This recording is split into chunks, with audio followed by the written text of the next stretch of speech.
Hi అండి, అందరికీ నమస్కారం అండి. ఫ్రెండ్స్, మనకి ఇప్పుడిప్పుడే మరొక బ్రేకింగ్ న్యూస్ అప్డేట్ అయితే రావడం జరిగిందండి. అదేమిటంటే, ఇక భారీ భూకంపం భయంతో జనం ఇళ్ల నుంచి పరుగులు అంటూ ఇప్పుడిప్పుడే మనకు ఒక బ్రేకింగ్ న్యూస్ అప్డేట్ అయితే రావడం జరిగిందండి.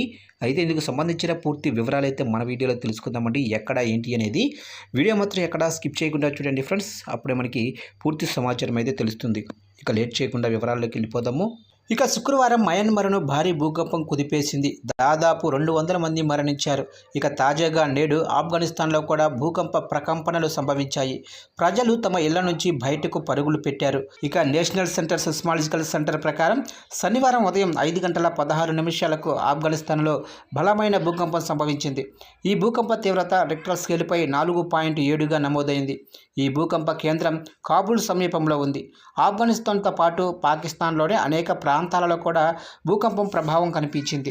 ప్రస్తుతం ఈ భూకంపం వల్ల ఎటువంటి నష్టం జరిగినట్లు సమాచారం లేదు.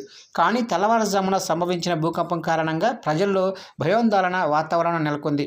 ఇక శుక్రవారం మయన్మార్లో ఒకదాని తర్వాత ఒకటి అనేక భూకంపాలు సంభవించాయి. దీంతో అత్యంత శక్తివంతమైన భూకంపం 7.7 తీవ్రతతో నమోదైంది. ఇక మయన్మార్లో భూకంప కేంద్రం మండలే నగరానికి సమీపంలో ఉంది. ఈ భూకంపం కారణంగా మయన్మార్లో 200 మంది మరణించగా 730 మంది గాయపడినట్లు సమాచారం. మృతులు, గాయపడిన వారి సంఖ్య మరింత పెరిగే అవకాశం ఉంది. ఈ భూకంపంలో మయన్మార్లోని అనేక భవనాలు, వంతెనలు, ఆనకట్టలు దెబ్బతిన్నాయి. ఇక మయన్మార్లో సంభవించిన ఈ శక్తివంతమైన భూకంపం ప్రభావం థాయిలాండ్ వరకు కనిపించింది.